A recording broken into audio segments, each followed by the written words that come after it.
to VBUZZ. It is a midweek, but because you're on the show, it's an awesome midweek. It is an awesome week, and we'll be starting off with some awesome people. First and foremost, I am Roshan. And I am Juanita. And yes, today on VBUZZ, we chat with Jerryson Abraham Doss about his VBUZZ Starfish project and find out how he's lending a helping hand to the homeless. All right, you fancy yourself an urban farmer. Yasmin Rashid and Sheikh Shanaz of Poptani have their tools ready to educate us and help us get started. Awesome. In Motivate Activate, we bring you the second part of the series of how to know how to be a more effective public speaker. And as always, keep writing to us at vbuzz@astro.com.my and follow us on Instagram at vbuzz_HD. Yeah, show us some love, like a picture, send us your emails, your feedback, your suggestions, and who you would like to watch or rather have us on the show. Yes, and Gong Hei Fa Choi if you're still celebrating, right? That's true, yeah. It's like this. It's not like this. It's like this. Oh, it's like this. Do you know what this means in Kung Fu, by the way? What? I'm a warrior, but I come in peace. Really? I don't know. I just made that up, but still, yeah. That was actually quite interesting. But anyway, because Chinese New Year is,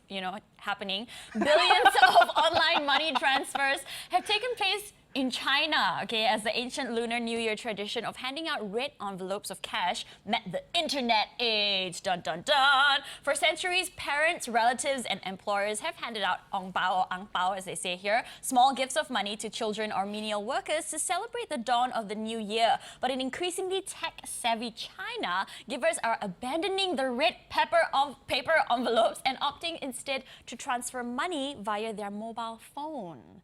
It's quite sad because it's, the red packet means a lot. It's traditional, isn't it? That's all I can remember from years gone by, Exactly. I'll go over to my neighbors like, hey, hello. Right, and then you collect all the ang pao, see how high it stacks. But on Sunday, the eve, yes, that's what I do, the eve of the Year of the Monkey, a staggering 8 billion ang paos were exchanged, 8 times the number gifted last year. The idea of electronic ang pao was introduced in recent years by WeChat, a mobile messaging system with over 650 million users and operated by Tencent, China's largest internet service portal. I mean, it's the new trend, right? Everything is online. I mean, talk about social media, now money transactions, you purchase movie tickets online, but...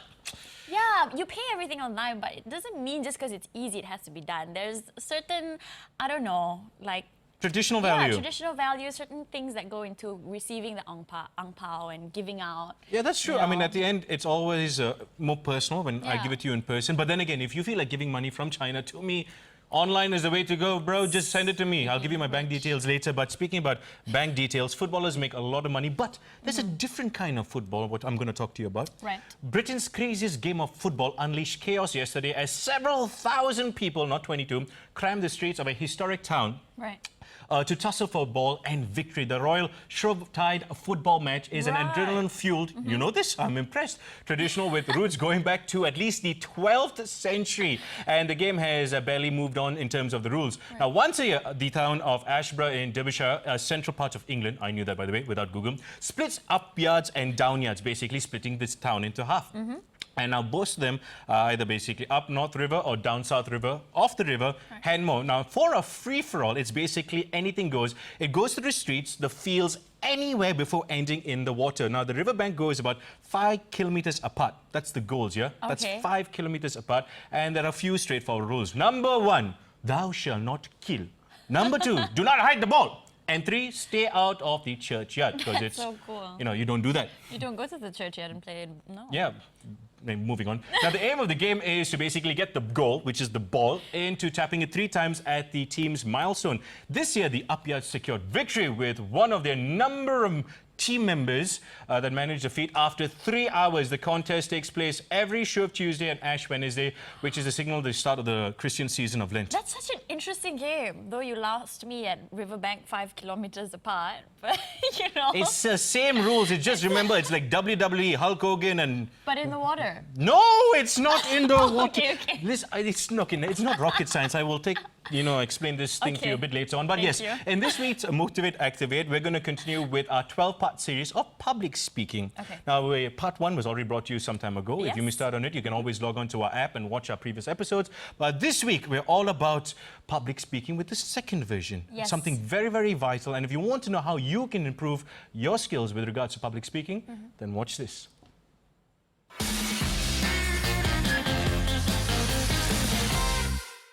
Hi, so I'm Jasmine. I'm 22 years old and right now I'm studying law in UiTM Shah Alam. I joined debating a couple of years ago because I thought it was an interesting and probably a very challenging thing for me to try. So debating has been pretty transformative on many experiences that I go through in my life. I hope that you guys will try debating or public speaking as well, so it can also be a transformative activity, a transformative experience for you. So the topic that we'll be talking about today will be the art of persuasion. So it's about getting your audience to not only understand what you're trying to say, but understand the message that you're trying to deliver as well. So let's follow me and we'll talk a lot more about the topic.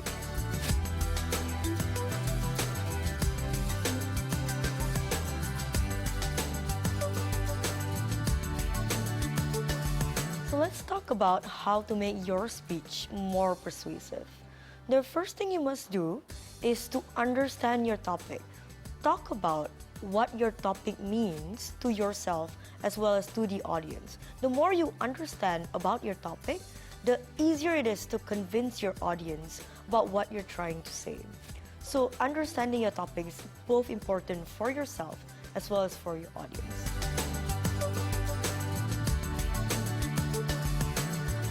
The second thing you must do is understand that emotions are really, really important when it comes to expressing yourself towards your audience. You can use many different type of emotions, but those emotions must suit the type of things that you are trying to say. For example, if you are trying to persuade your audience about things like how important it is to donate to the refugee crisis, then the emotion that you're trying to use is either an emotion of empowerment or sadness, or an emotion of anger that nothing is being done about the refugee crisis. So that's one of the ways in which you're able to use your emotions and as well as engage the audience's emotions, and in order to ensure your speech is a lot more persuasive. Most importantly, you also must be really sensitive to what your audience feel at that point in time. So this is important because you need to always read your audience. So if you realize that either people are dozing off or that people are not feeling what you are feeling when you are giving those speeches, then you need to react and adapt to how your audience react. So if your audience are bored, maybe crack a joke or two in order to engage them back into your speech. Or if your audience are not feeling your emotions, then you need to stress what you're saying a lot more. Or try using hand gestures, or try being a lot more emotional so that your audience will be able to engage in your feelings as well.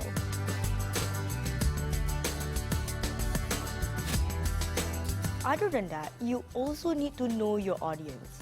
Understand who your audience are, whether they are children, youths, or people older than that.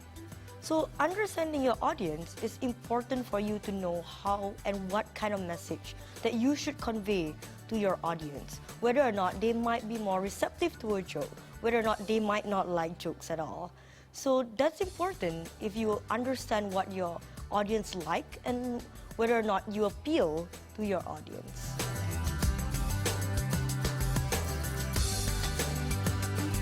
But also remember to always be relatable to your audience, because there really is no point of a speech when you're talking to yourself and not talking to the person that's listening to you. So be as relatable as possible to your audience. That can come through many things like being expressive. That can come through understanding where your audience is from. That can come through speaking as though you're also one of the person that you're speaking to. So for example, if you're speaking to a group of students, speak from the point of view of a student as well, so that the person listening to you be able to understand what you're trying to say and feel that you are indeed a relatable speaker.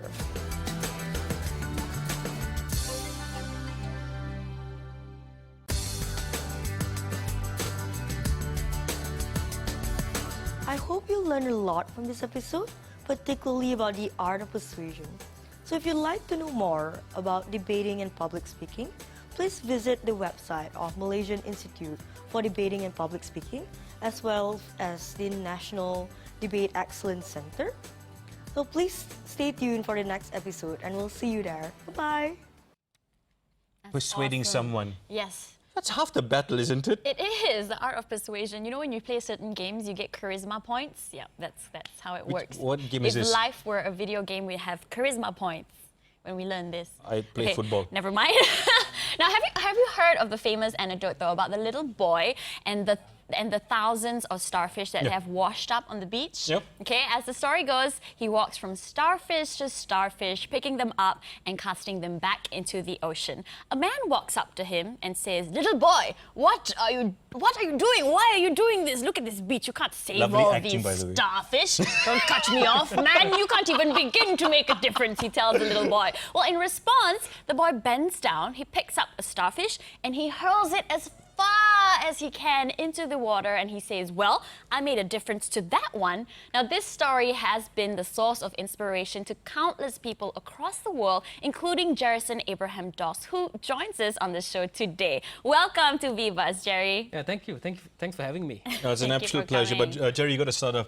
How did you and your wife Edna come about this whole project? How did it spur of the moment? Yes. What happened? You see, from that story, right? Yeah. There was a continuation of that story. Is when the boy told that at least I made a difference to that one starfish, the guy felt embarrassed. So now he started helping the boy. And when he started helping the boy, it wasn't long, then it became 2, 3, 4, and then everyone by the seaside started picking up starfishes and started throwing it back into the sea. So it became a movement, and a lot more starfish got saved. So we used that model to actually decide on how can we help a certain group and make it into a movement. So we started Starfish to be a self-sustaining social enterprise so that we can grow and help a lot more people. We decided to go with water, so we sell water. We do office delivery, you know, you have your 19 liters, the bottled water. And when we sell water, the profits go towards educating underprivileged children. But what we decided is, in the factory, why don't we give employment to a special crowd? A crowd that might find it difficult to get a job somewhere else. Right. So I have been involved with the rehab center for more than 20 years in an integration program. So I said, why don't we hire them? Let's give them the opportunity. Let's pay them a decent salary to restore dignity. So I would pay them a salary that I'll pay anyone else. Right. Then from the drug rehab center, it became ex-addicts, and then a new crowd was the homeless. So we created a movement that just by drinking water, which a lot of Malaysians are already doing, just because we're doing charity doesn't mean we have to price it at a premium. Yeah. So just by drinking water, you're educating underprivileged children, providing jobs to a special group, and helping the homeless, and now even poor families. Awesome. Now It we're is a gonna get- movement. Yeah, it is a movement. We're going to get deeper into that individual movement that you do. But what were you doing before you set up Viva Starfish Project? Take us through that step. Okay. Now, I played football. I played professional football. I wasn't really good at it, but when I came to Selangor, I had this privilege of playing for a very famous, legendary goalkeeper, Ong Yu Tiang. So my mom inculcated a habit in me when I was young because I was a healthy kid. I was horizontally challenged. Okay, I'm in denial. I was fat. I was fat. So I had to drink like 2 cups of Milo in the morning and extra allowance to school just to drink Milo, right? So what my mom did was, if you can sacrifice your second mug of Milo, that is the price to sponsor a child. So from a very young age, I was sponsoring a child, and back then it was like 20 ringgit to sponsor a child for a month. What was unique is I get to write letters to the child I was sponsoring. I get to see the child develop. So as that was happening, we followed throughout. So that was something that I was doing for a very long time. So I was involved in sponsoring underprivileged children. When I came to Selangor, so somehow or another, Ong Yu Tiang overheard me saying this, okay? My heart is actually with children. You know, I want to help children. Now, when it comes to the rehab and drug addicts and all, they made a bad choice. So, you know, my heart is really not there. So when he actually heard me saying that, he said, Jerry, why don't you come and join my special team? So, you know, when a legendary goalkeeper calls you to come and play football for his team, I thought I was that good, so that's why he called me, right? But actually, 6 months down the road, I came to know that his special team was actually a program to reintegrate ex-graduates or ex-rehab boys back into society through sports. Right. So that's when I became close to them. They were as normal as you and me. Somehow they made a bad choice in life and eventually led them to an addiction. And along, throughout life, I noticed, because I was 19 back then, it has happened to relations, friends, and a lot of people that we know of. Just different circumstances. Exactly, and just a wrong choice. Yeah. So VBUZZ Starfish enabled me to bring in my passion to educate underprivileged children and to reintegrate the rehab boys with a job into society. And as for Edna, who's not here, but she's sitting over there in the, the dressing room. I mean, what was her story? Okay, her story was she always wanted to do something for them, but sometimes you need to join with the right person. So I have a business aspect to it because I always want to make it self-sustaining. Yeah. So on her side, she had a lot of heart. So, when you have a lot of heart, it can run you dry at times. It can, huge sacrifice. So when we have the right partner to actually pair up with, that's when we are able to achieve our objectives, and setting our objectives on day one was vital to us. Amazing, and you've done a lot of work, which we are going to get into. We have to take a quick commercial break. When we come back, we'll still be with Jerryson Abraham, DOS, about the Starfish project. See you in a bit.